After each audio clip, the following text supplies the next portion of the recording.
ప్రభుత్వం మారింది. లేటెస్ట్‌గా ఒక 500 కోట్లతో విశాఖపట్నంలో రిషికొండది భవనాలు బయటకు వచ్చినాయి. నిన్నే.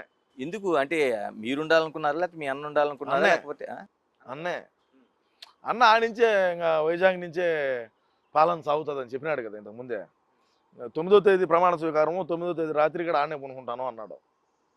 ఏడా? రిషికొండ ప్యాలెస్‌లో. ఏం పెద్ద ఖర్చేం కాలే, 500 కోట్లు ఖర్చు పెట్టినాడు ప్రజాధనాన్ని అంతే. 500 కోట్లు అంటే అంత సింపుల్. అంతే. ఏం మా ఇంట్లోది కాదు కదా, ప్రభుత్వంది కదా, ఇబ్బంది ఏమున్నది? వాళ్ళు కట్టుకుంటారు రాష్ట్ర ప్రజలు. పన్నులు దొప్పుతాం, కరెంటు బిల్లులు పెంచుతాం, నిత్యావసర వస్తువులు పెంచుతాం, గ్యాస్ పెంచుతాం, పెట్రోల్ డీజిల్ రేట్లు పెంచుతాం, రకరకాలైనటువంటి ట్యాక్సీలు వేస్తాము. చెత్త మీద కూడా పన్ను వేసేటువంటి చెత్తమడ మొప్పలు మేము ఇంకో రకంగా కూడా వేస్తాము. నడిచేదానికి కూడా ఈ రోడ్డు పడిగా నడచాలన్నా కానీ నువ్వు చెత్త మీద, ఇప్పుడు చెత్త మీద పన్ను వేసాము, ఈ రోడ్డు మీద నడిచేదానికి ఇంత ట్యాక్సీ కట్టాలంటాము. లేదు ఈ గ్రామంలో నుంచి ఈ గ్రామంలోకి పోయేదానికి టోల్ గేట్ ఒకటి పెడతాము. ఇప్పుడు హైవేల్లో చూసుంటారు మీరు, హైవేల్లో ఏముంటాయి? టోల్ గేట్లు ఉంటాయి. అదేవిధంగా ఈ గ్రామం నుంచి ఆ గ్రామానికి పోవాలన్నా కూడా ఒక టోల్ గేట్ పెడతాం. టోల్ గేట్ పెట్టి వసూలు చేస్తాము 2039లో మళ్ళీ అధికారంలోకి వస్తే. సీమరాజా, మీరు అంతర్జాతీయ ప్రధాన కార్యదర్శిగా ఒక పేరు పెట్టుకొని సీమరాజాగా మెడలో కండువ వేసుకొని ఇంత ధైర్యంగా మీరు సొంతంగా వీడియోలు చేస్తారు, ఎవరైనా మీడియా వాళ్ళు వస్తే ఇంత నిర్భయంగా చెప్తుంటారు, భయం అనిపించట్లేదా? ఎందుకు భయం? భయం ఎందుకు సార్? భయం ఎందుకు? భయం దేనికి భయపడాలి? నువ్వు తప్పు చేస్తుంటే భయపడాలి. నువ్వు చేసిన తప్పేంది? వాళ్ళ ఇంట్లో సీమరాజాని వాళ్ళు కోసుకుంటే కోసే అంటే కోయగలుగుతారా? అంటే సినాయన చంపినోడు నన్ను ఒక లెక్క అంటారు మీరు, అంతే కదా. నేను ఆ ఛాన్స్ వాళ్ళకి ఈయను కదా, నేను ఆ ఛాన్స్ వాళ్ళకి ఈయను.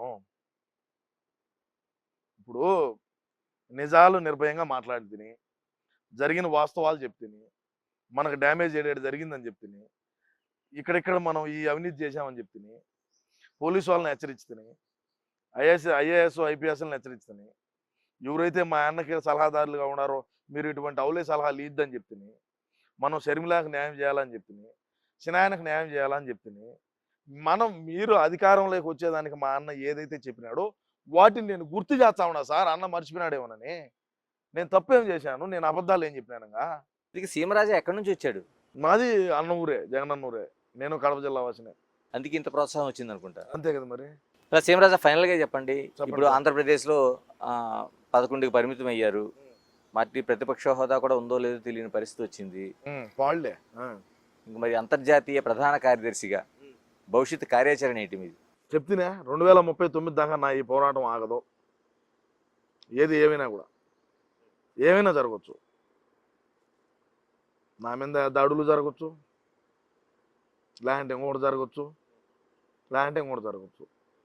ఏది ఏమైనప్పటికీ నా ఈ పోరాటం అయితే అన్న కోసం ఆగదు.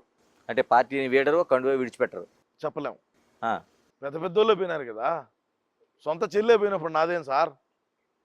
ఇప్పుడు అన్న కోసము సొంత చెల్లె రోడ్ల పడిగా బ్రహ్మాండంగా నడిచి రోడ్ల పడిగా తిరిగి అన్నకు ఒక అవకాశం ఇవ్వండి, ఒక అవకాశం ఇవ్వండి అని చెప్పి రకరకాలుగా ఆమె ఏ విధంగా కష్టపడిందో మనకందరికీ ఇక్కడ తెలుసు సార్, తెలుసు కదా.